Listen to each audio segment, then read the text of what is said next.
they're on borrowed time in America with regards to their respect and standing in Hollywood, it seems. I've only seen one episode, Fee, and in that first episode, Meghan makes a very pretty platter of crudité, which is not something I'd have thought of doing myself. It does look lovely. Kate Mansey, the Times royal editor. Kate, is it true you've seen all 8 hours? 8 episodes. 8 episodes. 33 minutes per episode. But yes, I'm afraid I've seen it all, so you don't have to. Right, so you only saw 4 hours, so I'm not going to be as respectful as I would have been if you'd seen 8 hours. But nevertheless, it's an achievement. Well done. I've only seen the first one, and in total, to be completely objective, if it's possible to be, it was very inoffensive, mildly entertaining, some beautiful scenery, but I didn't want any more. I don't think I need to see any more. What did you make of it?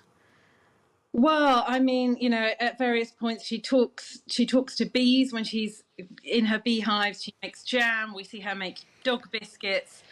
She talks about it being the pursuit of joy rather than perfection, which at times does feel like a bit of a fib. We just heard her there in that clip talking about making a rainbow of fresh fruit for her children on a Saturday morning. That's not what I'm doing on a Saturday morning with my small children. I'm ferrying them to football club and swimming lessons and things like that.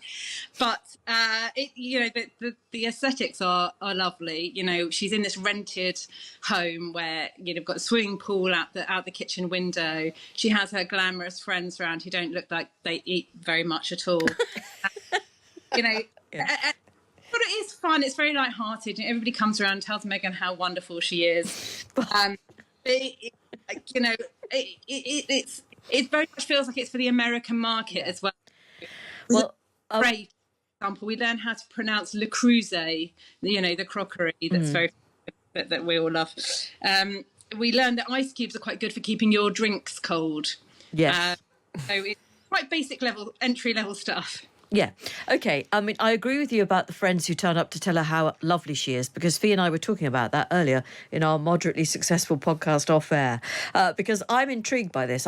When friends come round to my house, I don't know whether the same thing happens to you, Kate, they never tell me how lovely I am or share wonderful stories about how kind I've been in the past. In fact, if anything, they just relentlessly extract the urine and then go, usually quite drunk about 4 hours later. What happens to you?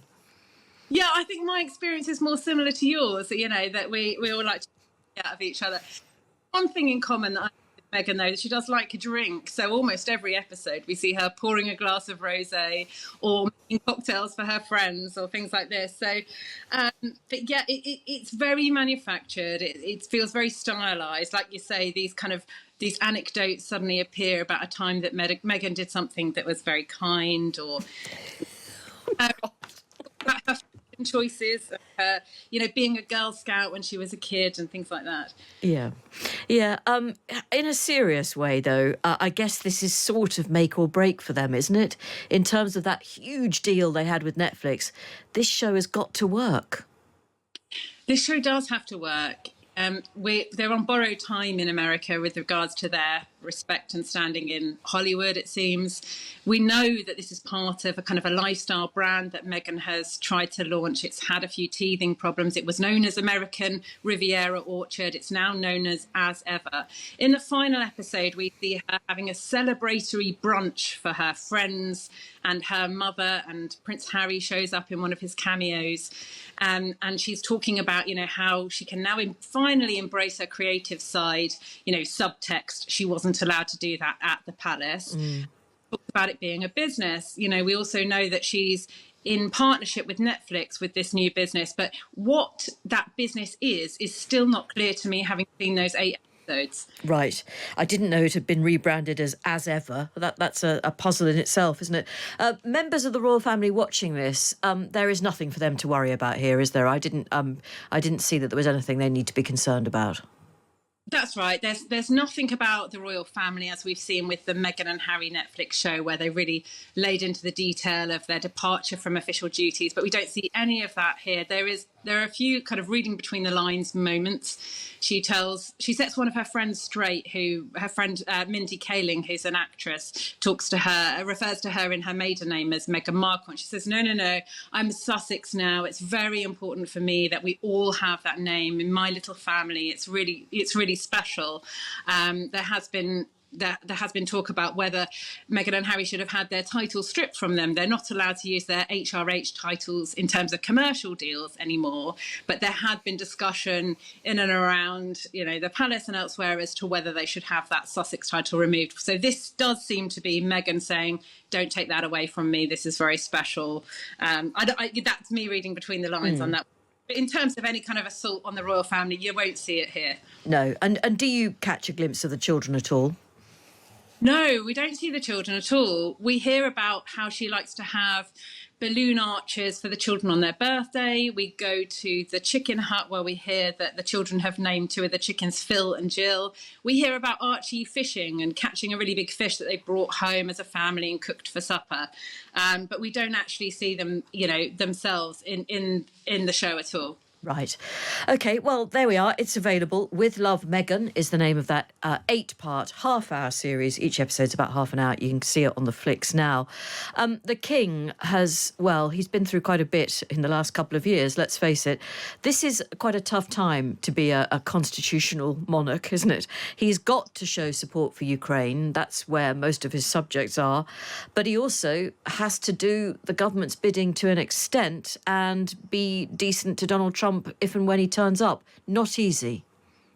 Not easy at all. The King is in a very difficult position at the moment. It was described to me by a very well-standing palace source that he has a kind of threefold diplomacy role. That is, he's got to support European rights, European support for Ukraine. He's got to keep America happy, but he's also got to support the Commonwealth. And we saw that yesterday when he met Prime Minister Justin Trudeau in Canada.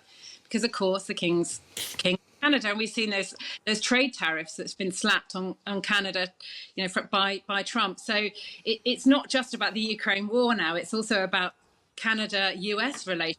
So the King, I'm told, is determined to play a role in this and to maintain that he does that, within the political parameters that in which he can operate. The political guardrails was how it was described to me. He can't breach those political guardrails as king, but nevertheless, he has an important role to play in that, and he's determined to do it.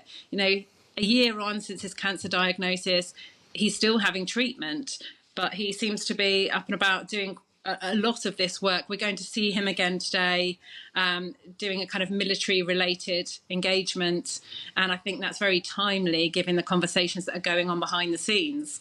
And is there a preference from Buckingham Palace for when this Trump state visit might occur? No, we're not hearing any guidance yet on dates, but as we saw in the letter that was delivered by Sir Keir Starmer with such a flourish in the Oval Office at the end of last week, the King has suggested to Trump that he comes over for an informal chat in Scotland, perhaps at Balmoral or perhaps at Dumfries House, and they will sit down together and iron out the finer points. They're offering him what they're calling is an unprecedented second state visit. No US president has ever had the kind of full bells and whistles for a second visit. But this is what's being relayed to Trump. I think that hyperbole, that sense that he's special, this charm offensive will all play to Trump's vanity.